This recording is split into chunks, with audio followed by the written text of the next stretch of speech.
انسان پہ کبھی خوشی کا حال آتا ہے اور کبھی غمی کا حال آتا ہے۔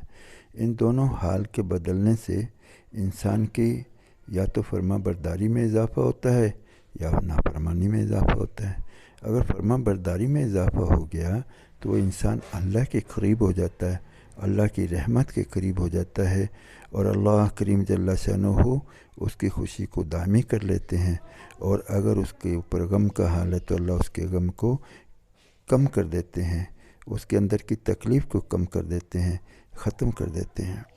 ایسے میرے پیارو، ہم اللہ رب العزت کا مقابلہ تو نہیں کر سکتے کہ ہم اس کے مقابلے میں آ جائیں، لہذا جیسا بھی حال آئے، خوشی کا آئے